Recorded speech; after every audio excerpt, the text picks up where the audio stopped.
Oke, saya akan menjelaskan bagaimana kita apabila ingin mendaftar online di website PT Watari ya. Caranya kalian harus menggunakan Google Chrome atau browsernya itu Chrome ya, jangan browser yang lain, tapi menggunakannya Chrome. Kemudian kalian bisa pertama dengan cara seperti ini. Ketik Watari ya, ketik watari.co.id tanpa www ya, jadi langsung watari.co.id, klik seperti ini ya, atau dengan cara langsung seperti ini, watari.co.id garis miring home garis miring daftar. Ini juga bisa. Nah, bedanya bagaimana kalau misalnya kalian menggunakan watari.co.id garis miring home garis miring daftar, maka kalian langsung masuk ke form bagian pendaftarannya. Ya. Jadi kalian langsung masuk ke bagian pendaftaran. Tapi kalau kalian menggunakan watari.co.id saja, maka masuknya itu adalah ke bagian website home-nya, bagian depannya. Nah, kalau mau masuk ke bagian pendaftaran bagaimana? Caranya adalah kalian scroll paling bawah. Nah, di sini ada daftar program Tokute Gino. Nah, di situ kalian bisa klik. Nah, akan ketemu bagian form pendaftaran seperti itu. Nah, selanjutnya adalah upload foto, tentunya harus sesuai dengan arahannya, yaitu formatnya JPG, JPEG, PNG atau ya 3 ini dengan maksimal besar file 2 MB. Ya, foto yang dimaksud adalah foto close up ya, seperti foto KTP dengan background biru, background merah tidak masalah. Selanjutnya adalah nama lengkap kalian juga tentunya harus ditulis ya, kemudian passwordnya ini juga tolong ditulis. Nah, password ini nanti dipakai untuk pembuatan kata sandi ya. Password kan bahasa Indonesianya kata sandi. Nah, kata sandi untuk apa? Untuk login. Nanti ketika kalian pengen login ke akun yang kalian sudah pakai atau sudah daftarkan. Nah, tentunya pastikan juga memilih jenis kelamin, kemudian tempat lahir ini adalah kabupaten kalian ya, kabupaten yang sesuai di KTP kalian. Seperti itu, tanggal lahir juga silakan ditulis ya, kemudian di sini alamat sesuai KTP. Jadi ada 2 alamat yang harus kalian tulis, alamat sesuai KTP dan alamat tinggal saat ini. Nah, untuk alamat sesuai KTP kalian harus menulis lengkap. Ya, dari jalan apa, kemudian kecamatan, kelurahan, mungkin sampai kabupaten dan provinsinya. Kalian tulis lengkap.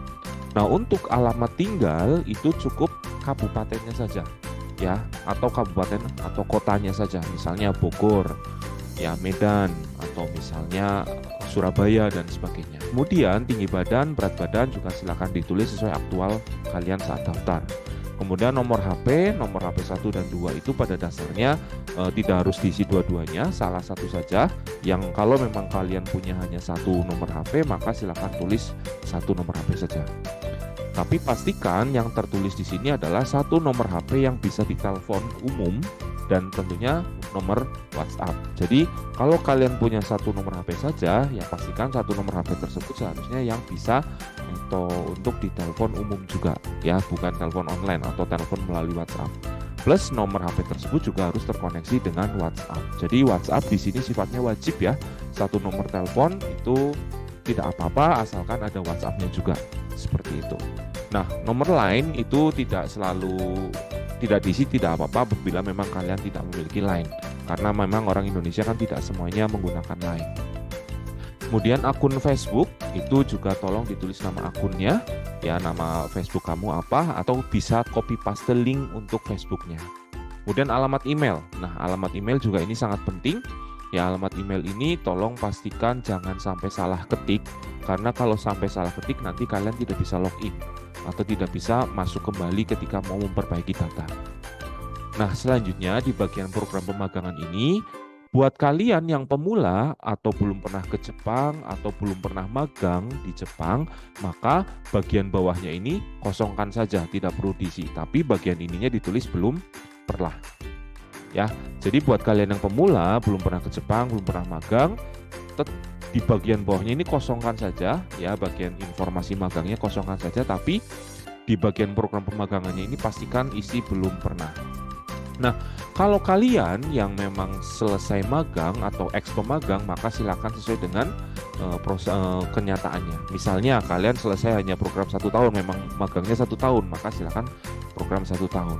Atau kalian memang selesai 3 tahun, maka selesai 3 tahun. Atau misalnya harusnya 3 tahun, tapi belum selesai 3 tahun sudah dipulangkan atau sudah pulang, maka tidak selesai magangnya. Seperti itu. Silakan diisi sesuai dengan keadaan sebenarnya. Nah, jenis keterampilan di sini banyak. Kalian bisa milih bidang yang memang kalian lakukan saat magang. Jadi bagian ini, jenis keterampilan ini hanya diisi untuk yang eks pemagang saja. Jadi yang pemula kosongkan. Ya, silakan diisi sesuai dengan realita aslinya. Kalian itu magangnya di bidang apa? Seperti itu. Kemudian setelah diisi, lembaga pengirimnya. Nah, lembaga pengirim ini adalah lembaga pengirim yang SO ya. SO itu maksudnya adalah sending organization yang mengirimkan kalian ke Jepang. Ya. Nah, kemudian KUMI di Jepangnya juga tolong dituliskan. Ya. Kemudian perusahaan penerima ini juga tolong dituliskan. Nah, KUMI dan perusahaan penerima kalian tulis pakai Promaji juga tidak apa-apa. Nah, selanjutnya untuk keberangkatan dan pulang ke Indonesia ini silakan ditulis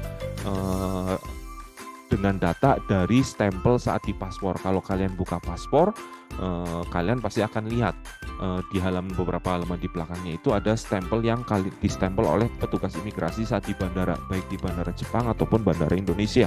Nah, di situ biasanya ada tanggalnya. Nah, itu adalah tertulis tanggal masuk dan tanggal keluar. Seperti itu. Jadi sesuaikan saja. Sampai sini, sampai bagian pulang ke Indonesia ini adalah diisi oleh eks pemagang saja. Ya, pemula itu kosongkan jenis keterampilan, lembaga pengirim, KUMI penerima, perusahaan penerima, berangkat ke Jepang, pulang ke Indonesia, itu kosongkan untuk pemula. Ya, ditulis hanya untuk eks pemagang saja. Nah, untuk minat Tokutegino ini semuanya harus tulis ya. Jadi dari bagian minat sampai ke bawah semuanya harus diisi ya, baik kalian pemula ataupun eks pemagang semuanya harus mengisi. Seperti itu ya. Jadi di sini kalian bisa pilih minatnya apa saja. Kemudian persyaratan Tokutegino-nya juga apa yang sudah kalian pilih. Nah, di bagian minat ini kalian bisa milih beberapa ya, tidak hanya satu. Ya, kalian bisa milih beberapa minat sekaligus kalau memang minatnya lebih dari satu. Nah, selanjutnya persyaratan Tokutegino juga sama, kalian bisa memilih beberapa persyaratan sekaligus. Misalnya, kalian sudah punya CFT Basic dan kalian juga sudah punya SSW-nya, tes keterampilan pertanian, maka kalian bisa tulis seperti dengan dua pilihan tersebut. Jadi tidak hanya bisa memilih satu saja, tapi bisa memilih beberapa sekaligus untuk minat Tokutegino dan persyaratan Tokutegino. Nah, tambahan lainnya di sini menulis bebas ya. Jadi misalnya nih tadi bagi kalian yang eks magang ternyata harusnya magang 3 tahun tapi baru 2 tahun sudah pulang. Mungkin kalau memang mau dijelaskan keterangannya kenapa pulang sebelum waktunya, itu bisa dituliskan di sini. Atau misalnya buat kalian baik pemula ataupun eks magang yang memang merasa punya penyakit bawaan atau misalnya pernah TBC atau apa, silakan kalau memang mau ditulis tambahan di sini. Ya, sifatnya menulis bebas ya, maksudnya menyesuaikan dengan keadaan masing-masing. Nah, selanjutnya setelah itu di sini upload dokumen pendukung ya. CV atau Rirekisho ini hanya untuk eks pemagang ya. Jadi buat pemula sebagian CV dan Rirekisho itu kosongkan saja. Tidak perlu di-upload apapun ya, nggak masalah. Nah, CV Rirekisho ini hanya untuk eks pemagang yang memang sudah punya. Kalau memang belum punya tidak apa-apa. Ya, tapi usahakan minta ke lembaganya. Kemudian di poin kedua ini CLPT dan CFT Basic. Nah, ini buat pemula ataupun eks pemagang juga kalau memang memiliki silakan diupload. Kemudian lembar penilaian perusahaan ini bisa juga disebut Hyoka Choso. Ya, bisa juga disebut Senmonkyu, boleh juga pakai itu. Itu juga silakan diupload di situ. Walaupun memang secara arti agak berbeda ya, penilaian perusahaan itu sebenarnya adalah Hyoka Choso.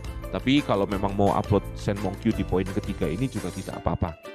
Nah, selanjutnya tes prometrik ini juga untuk eks pemagang ataupun pemula silakan diupload di sini.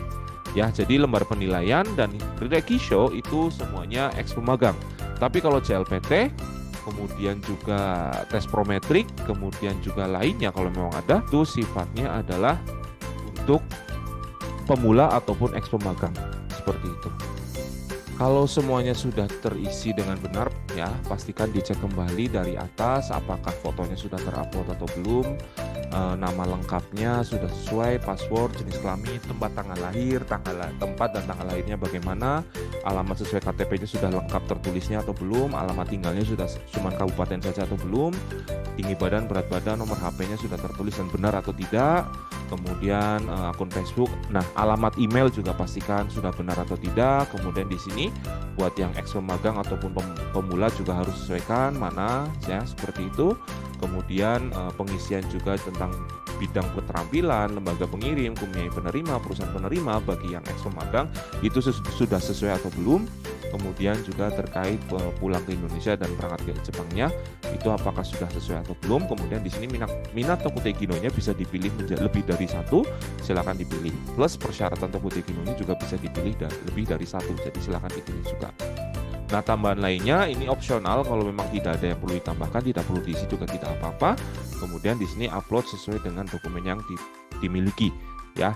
Nah, formatnya hanya bisa JPG, JPEG, PNG, PDF maksimal dengan ukuran 2 MB. Mungkin itu saja penjelasan terkait pengisian daftar online. Terima kasih.